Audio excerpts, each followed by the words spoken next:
Welcome to Business Coaching Secrets with Karl Bryan. If you want to attract new high-end coaching clients, fill live events, and build a wildly profitable coaching practice where business owners pay, stay, and refer, you've come to the right place. In this podcast, Karl provides his keys to the kingdom for finding and signing high-paying clients and building the coaching business of your dreams. Here we go.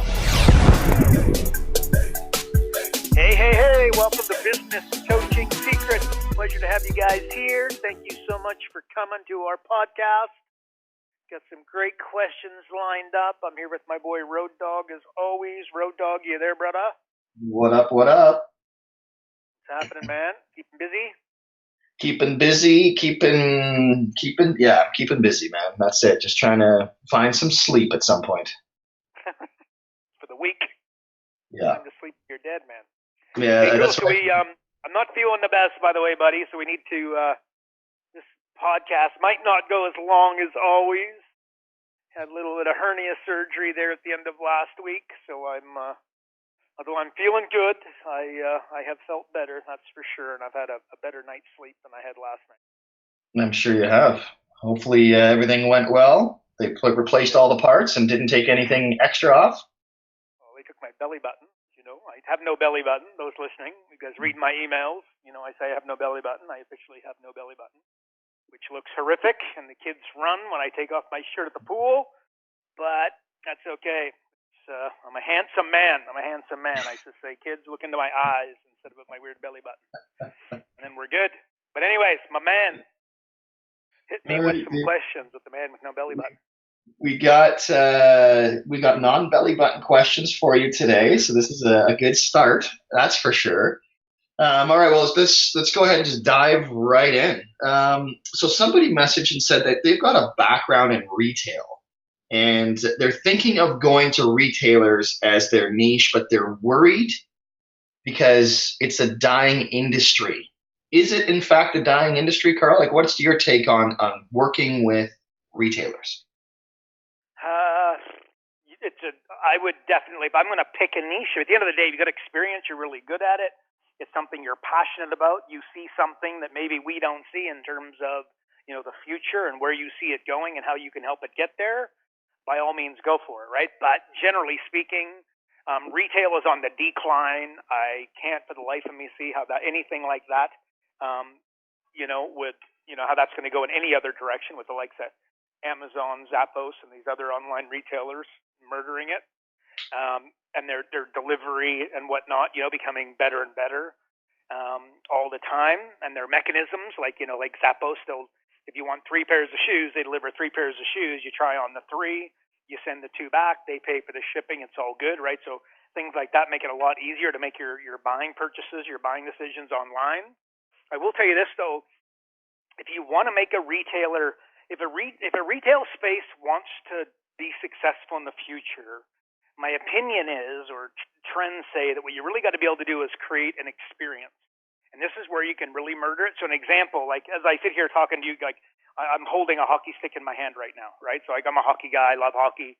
So if you imagine as a kid, I would love the idea. Going to a hockey shop was like an experience and a half. I loved it. My dad would, take me there on the weekend. We'd buy stuff that I probably didn't really need just for the fact that, my dad, he loved me, right? And I wanted a hat, I wanted a helmet, I wanted a hat, I wanted a shirt, whatever. He just buy it. So, but what I'm getting at is that the hockey shop has an opportunity to create an experience. So as an example, having the sticks lined up, and there's different lies and you don't need to know too much about a hockey stick, but no doubt you could tell that the length of it, the lie, which is how it basically lays on the ground, the flex, which is when you shoot, how much it flexes. Well, if you had sticks lined up, and then you had like a, pseudo hockey rink lined up where the kids could go out there and, they could use these sticks and get a bit of a feel with an expert there in terms of how it, like how to go about, you could just try all these different sticks. Like you could have an experience with the sticks. Well, this is how a specialty retailer could keep you well and truly off of 1-8hockey.com, Hockey Monkey, etc. If you had a skateboard shop, again, you could have a half pipe in your shop, and that would be an experience that would allow folks to go in, try the half pipe, try the skateboard, try the wheels, try the decks, etc. Somebody throws darts, they go into the shop and they're throwing darts at the wall. A fishing store, same thing. So as an Aritzia, like a lot of women's clothing stores do this very, very well. Again, it's like an experience when you walk in there. So that is how a retailer, as a rule, is going to be able to make it in the coming, say, couple of decades. But I think, generally speaking, if you're asking me, should I pick retail as my niche, and you have the option, and you don't have like this bigger picture, bigger purpose, bigger something that you see that we don't. And if you do see that, by all means, it might be a beautiful niche for you to go in and really make a bit of a dent and have a purpose and work your backside off to really make a dent in a niche that other people are scurrying away from, and you're going too. So that's what I'd say there. But generally speaking, I'd definitely be going to niches where where it's growing. Stagnating is, again, I would, it's declining, dying, or stagnating. I'd stay away from those. I want to go to industries that are growing. And if you were, okay, what is an example of that? Like Botox would be an example of this day and age. Anti-aging is absolutely huge. Aging population that is not going to go anywhere. And if you look at anti-aging, Botox is one small segment of anti-aging, but spas that are doing that kind of stuff, are they growing or are they declining? And they're growing at a ridiculous rate. And notwithstanding, once you get involved in the industry, just so much for you to learn. There's so much for you to bring to it. What I was saying earlier about the retailer, if you have a bigger purpose for the anti-aging industry and there's something that you see that others don't see, and you feel like you could really go make a dent and help some other businesses go in that direction, look, this is something that I would think about. You guys have often heard me talk about how delivery and convenience are $2 billion words, like delivery. So if you feel like,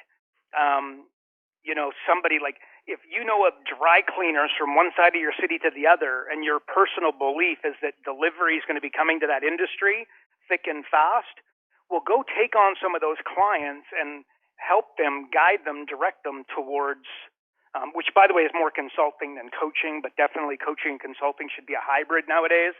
But you help that dry cleaner go in the direction of, bringing delivery into their facility, and then you guide them through it.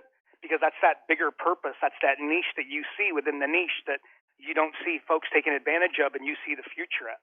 You'd be ridiculously successful coach, a ridiculously, successful clients, and I think you could do really well. So those are the types of things I'd be thinking about. But retail, generally, I think it's dying, and it's not a niche that I'd be moving somebody toward.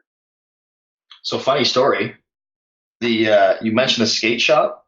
Did you know that I learned to skate halfpipe right here in Kelowna? On Pandosy Street, there was a skate shop. Seriously, I would go, much like you in the hockey store, I would drive from, my parents would drive me from Armstrong to Kelowna, so an hour-ish, to just so I could go and just basically hang out and soak in that environment. So you talk about the experience factor. Back in those days, you're watching VHS tapes and all that sort of stuff. So that's a little nugget there for you.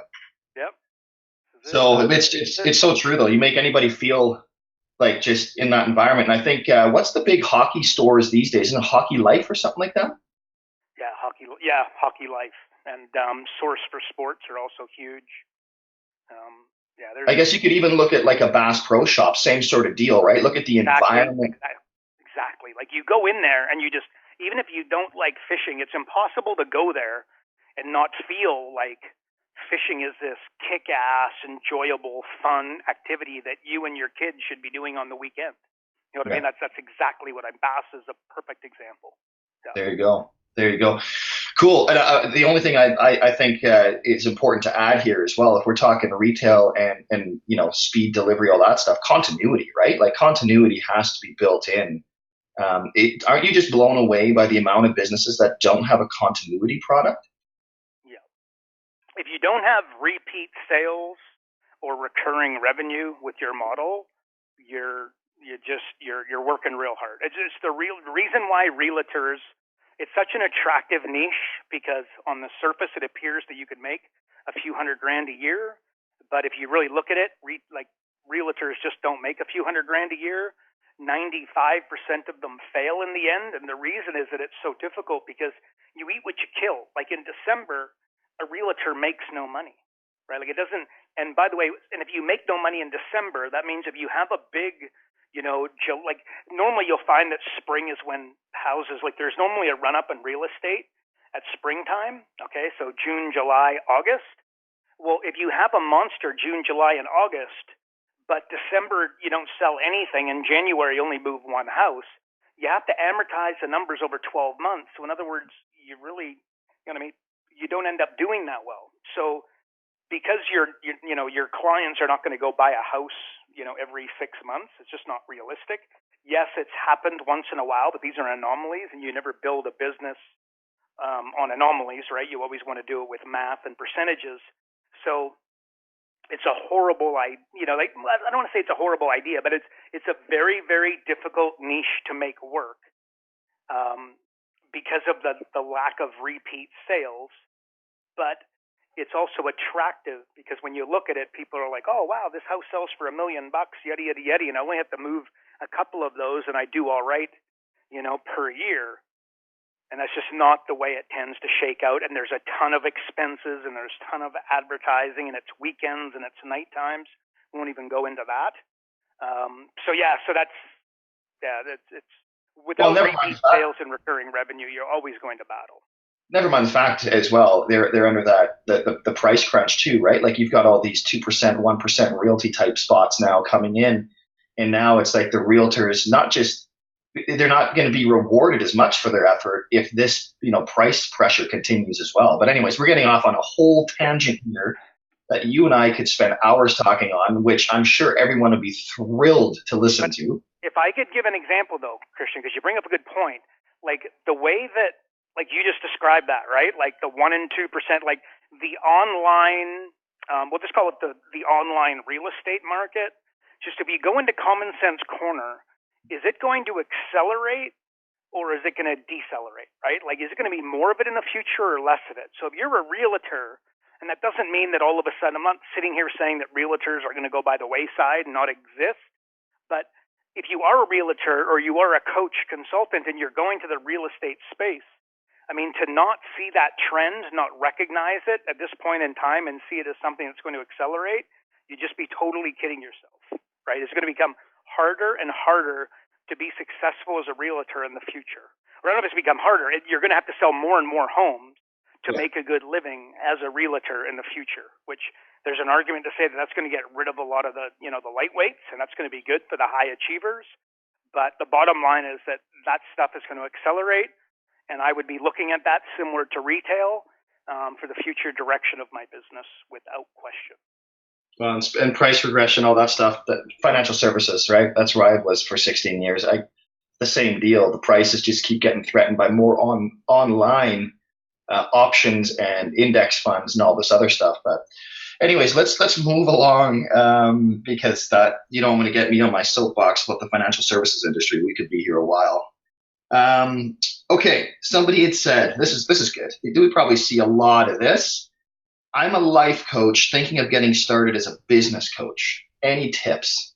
Yep. Yes, I have some tips. Just a couple. First of all, if you look at life coaches on average, they all starve to death. Okay.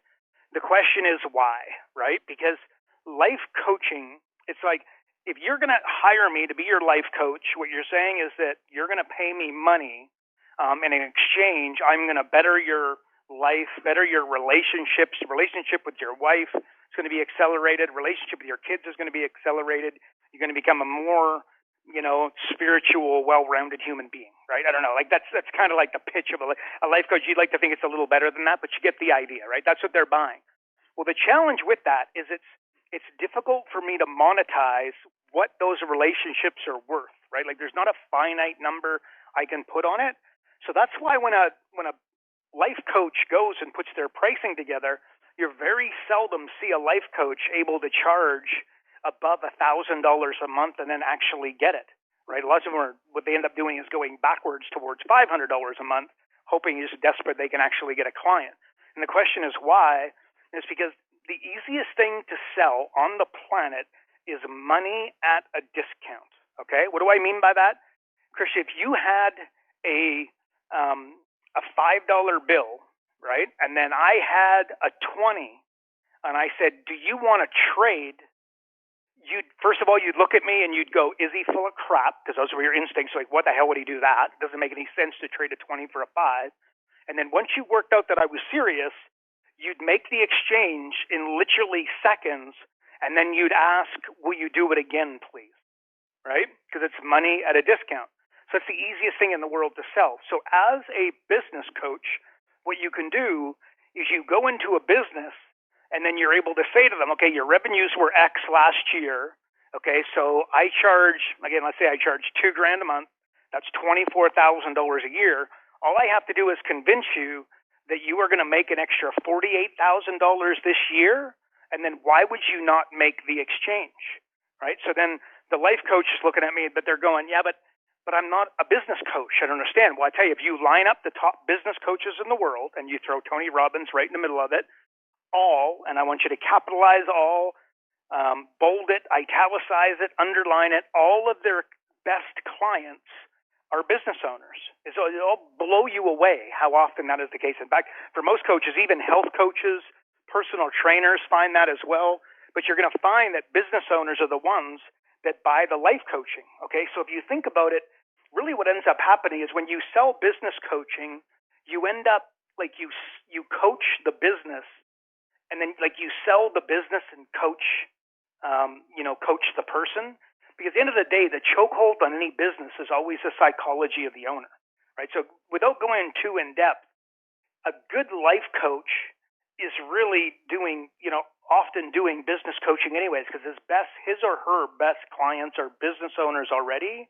And one of the things he or she is helping them do is get out of the way with their business.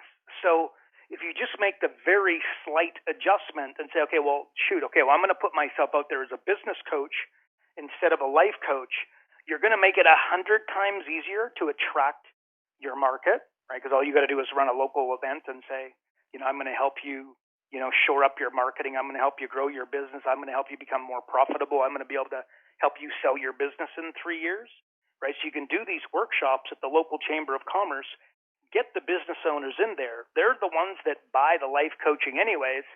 And you just, all you need to do is put a little bit of a business spin on your life coaching. And yes, this is a new, different set of skills that you need to learn. But if you were to ask me what's harder to learn, business fundamentals or the fundamentals of psychology and life coaching, definitely if you're a really good life coach and you're good at helping people get out of their own way, you'll be dangerous as a business coach very, very quickly, because the fundamentals of business are pretty damn straightforward. I'd like to say that they're super complex and difficult to understand, but the reality is they're just not. So that's what I would say there, is that life coaches, you're already selling the business owners as your ideal client.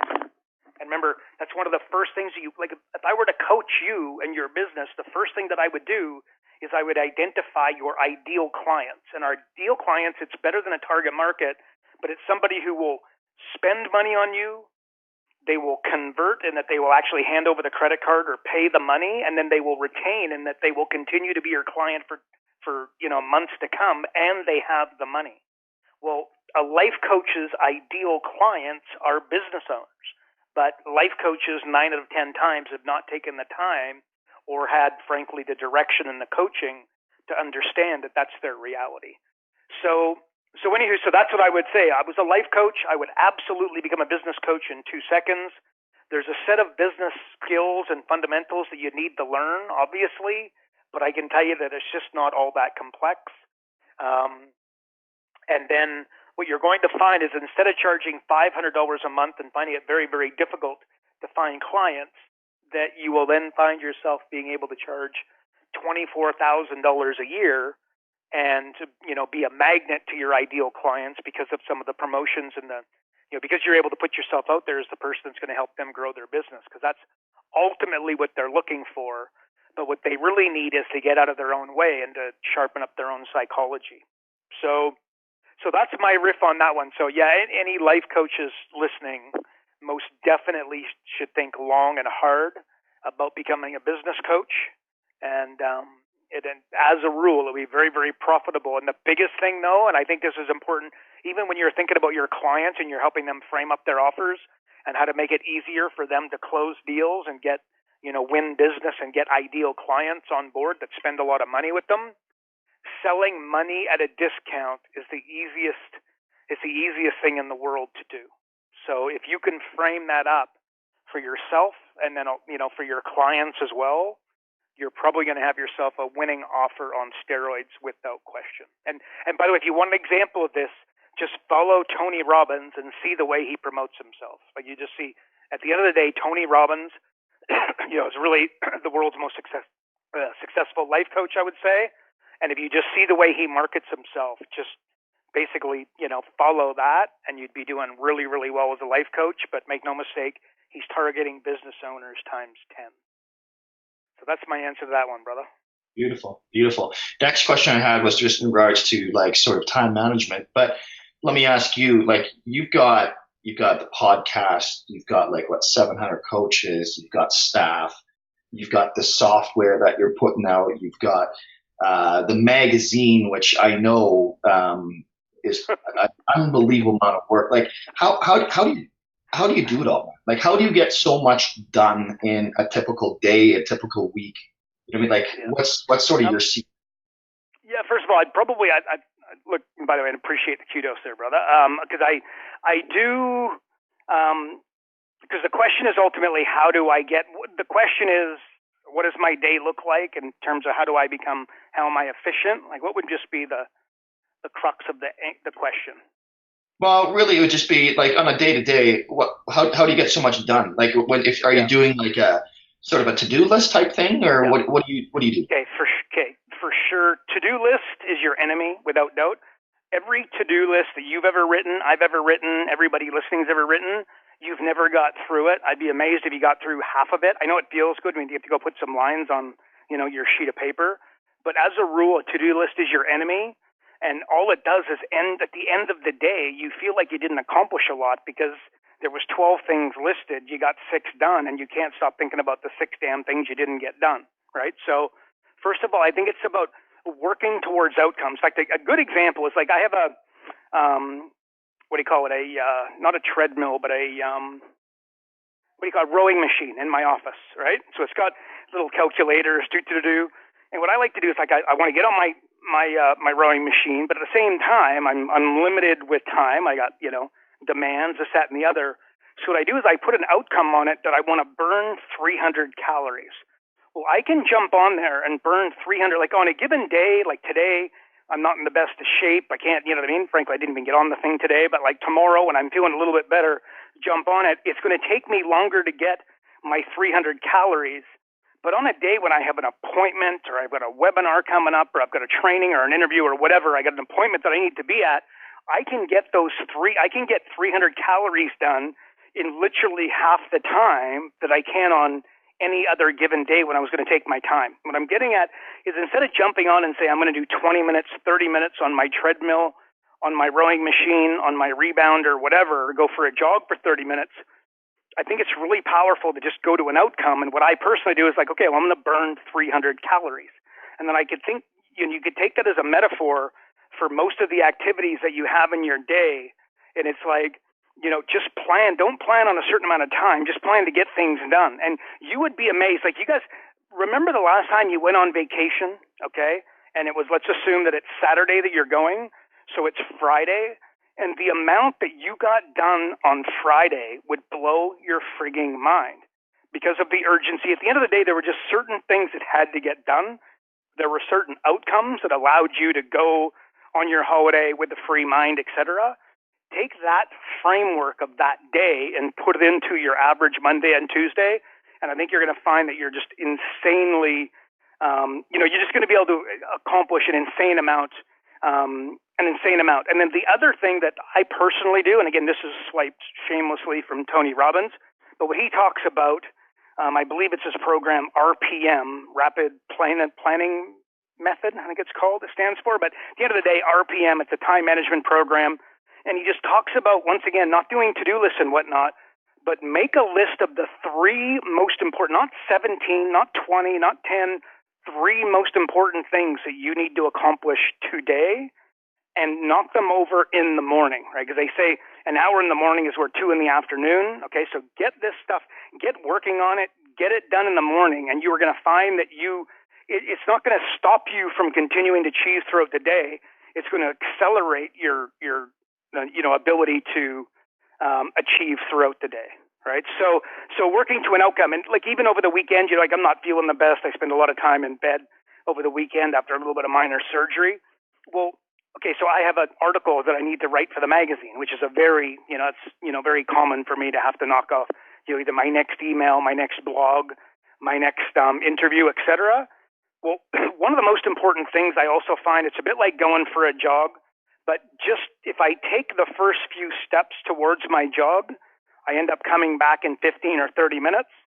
If I don't take those first 3 steps, I often don't leave. It's the same with my article. I just write the first few words. I don't worry about how good, bad, whether I have the table of contents or the outline or the what am I trying to say? The outline of what it's going to look like. Looking for a different word, but I can't think of it. Doesn't matter.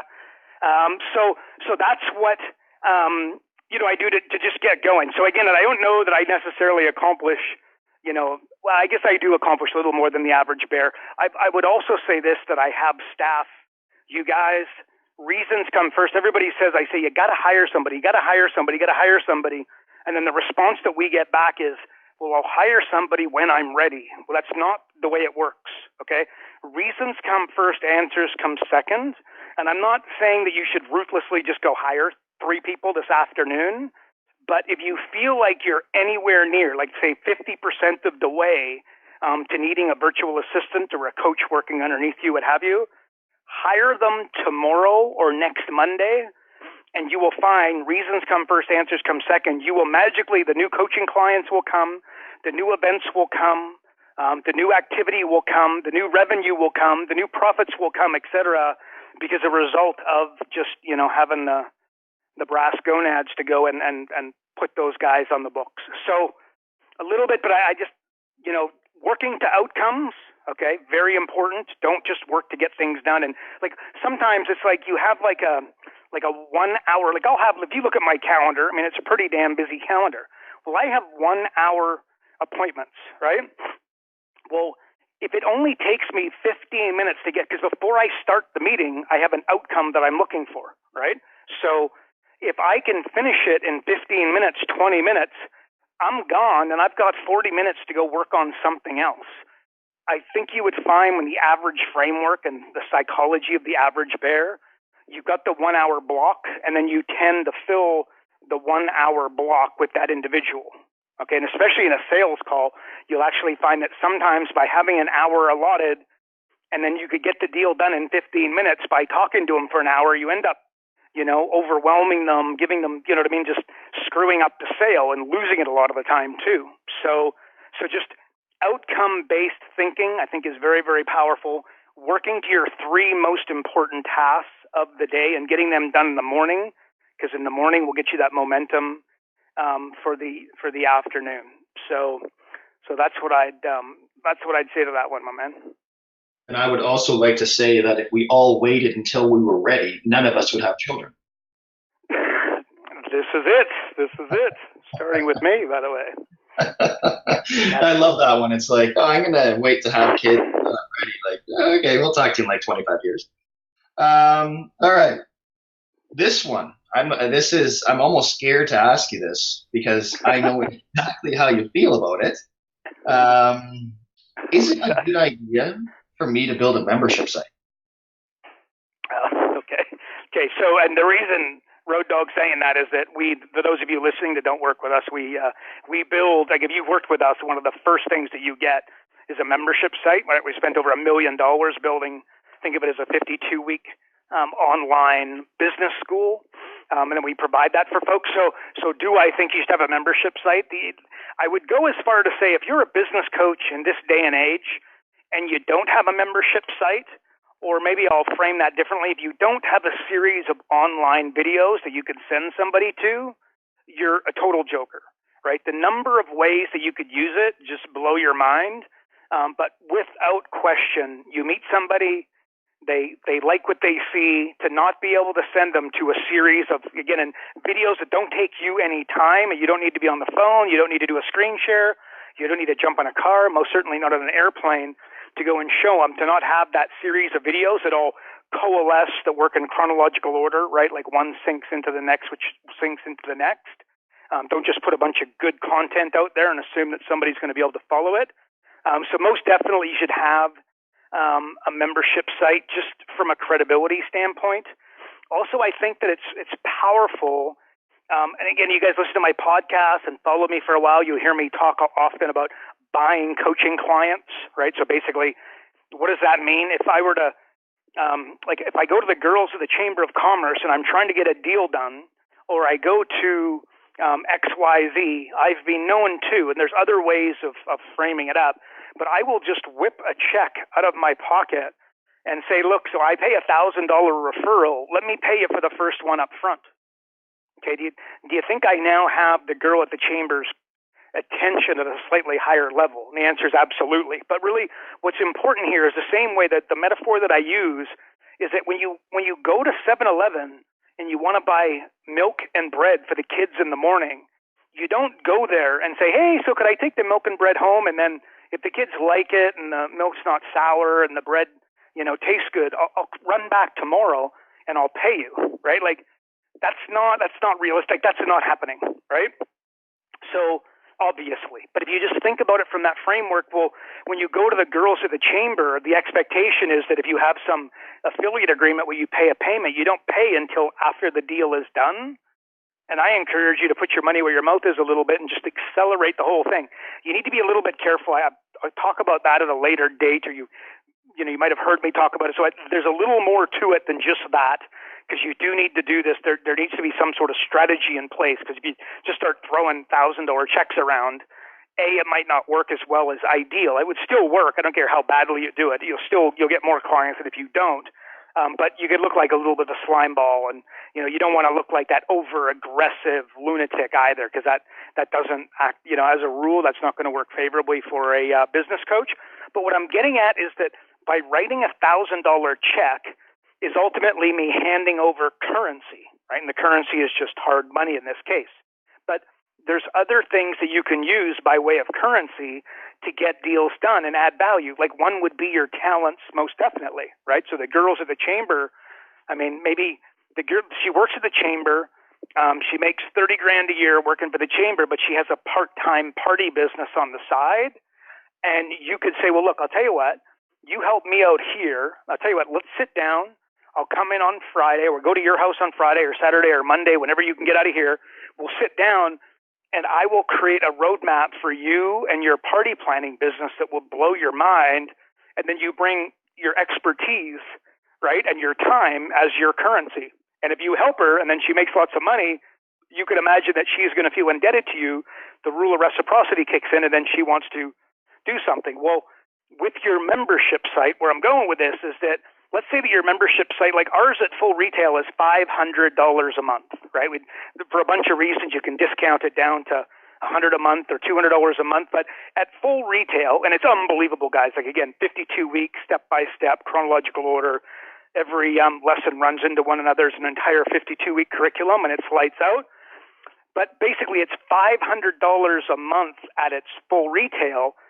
Over 12 months, that's $6,000, right? Like 500 times 12 months is $6,000. So that's $6,000 of currency I could then hand over.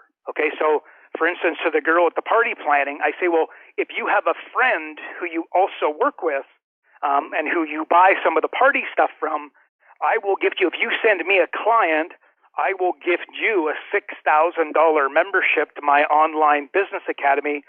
And you can give that to your friend who you also want to grow her business, because the faster her business accelerates, the more she's going to buy from you, and then that works for everybody. So you could use your membership site as currency, right?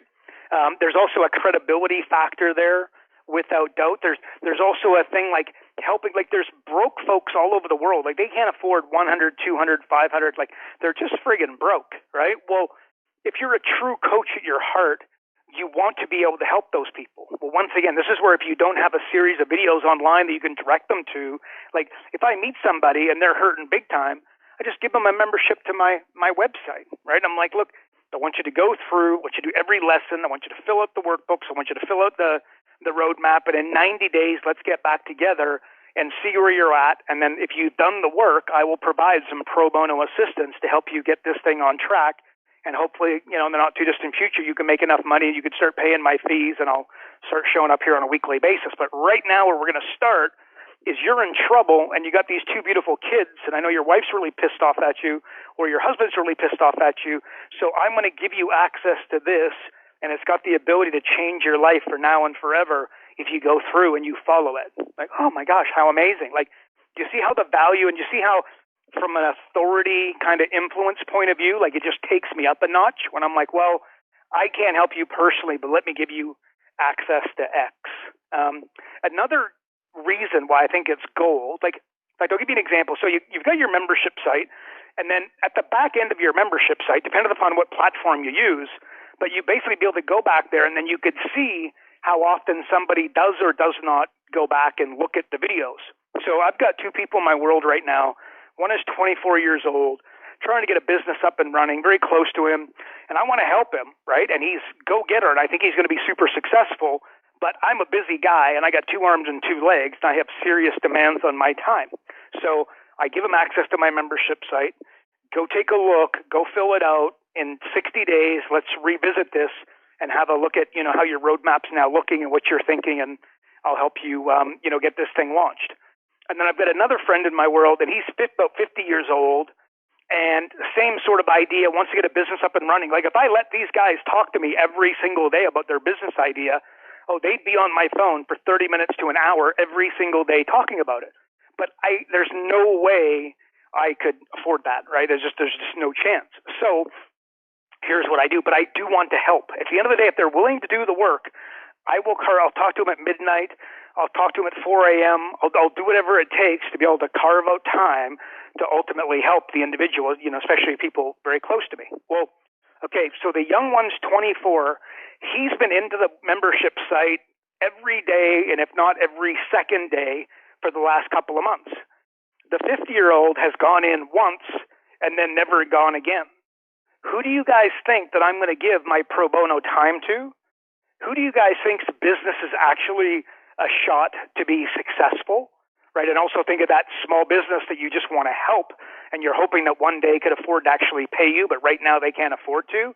So the membership sites will give them access, and then it allows you to know who's serious and who's not. It's kind of magic that way. And notwithstanding, and I'm going to kind of riff this in a slightly different direction, but this is some of the best advice I believe that you can get as a business coach, and that's that people buy on their timeline, not yours, right? And I know that's painfully obvious, but it's so important. But then it's like, okay, well, but what does that mean, right? Because that's pretty platitudinal, right? Not very direct. So here's what you're going to find. If you take your last 20 coaching clients and then you interview them and you go over the last 90 days and you look for an event, okay? I'm going to put event with quotes on it, okay? An event is a birth, a death, taking on a staff member, losing a staff member, a trade show coming up, a trade show gone by, like just an event, a staff member leaving and stealing a bunch of clients, right? Stuff like that.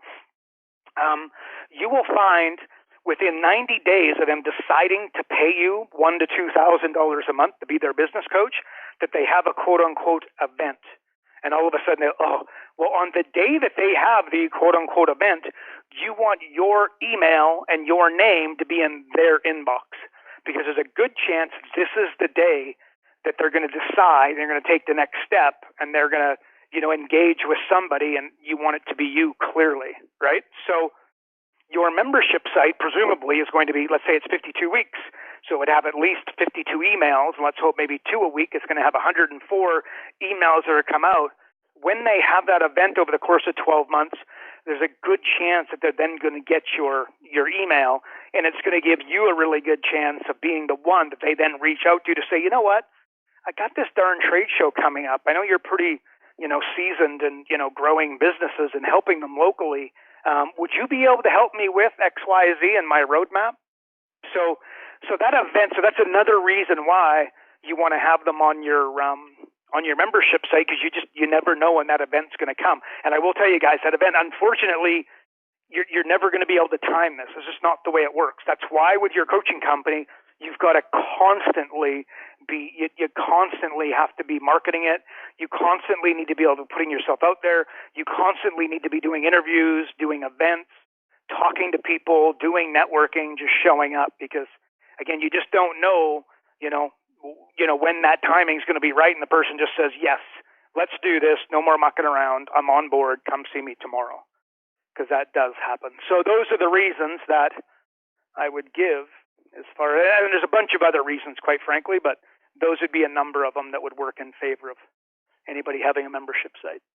The one that resonates the most with me is just the guys that can't afford to pay you for one-on-one coaching. Like that part to me is so huge, because you said it. As coaches, we want to help. We just naturally feel inclined to help these people. And then what happened? We spend all of this time with these people for pretty much next to nothing, if not nothing at all. And then at the end of the day, we get bitter because, well, we're not getting paid and they're not doing the work, and let them sort it out, right? And the membership site can allow you to know, because the person who's willing to dig in, watch the videos, fill in the workbook, ask intelligent questions, right? Like, that's the person who's going to be successful, right? Like, this is the person worth. So when you look at it, it goes back to that earlier question, like, how do you get so much done in a day? And it's like the priorities. Well, the priority of speaking to the person that's flat broke today, tomorrow, and next week, that's not going to hit the three most important things on my list, but it most certainly could hit my to-do list at some stage. But it's very, very powerful if I have tools and systems that I could leverage to be able to get more done. So I'm able to coach that person, but I don't have to provide my time. It's leverageable. It's a way to get things done on steroids if you really think about it. So. Well, plus at the same time, it's also a screening process as well, because now you're eliminating the people that aren't doing the work. Because if that person calls you, it's like, well, that's great. Your actions aren't reflecting your speech right now. So we're going to go ahead and take a big hard pass on that. Right. There we go, boss. Correct, man. Cool, man. Well, you know what? We want to keep it short so you can go ahead and, rest your groin or whatever you need to do.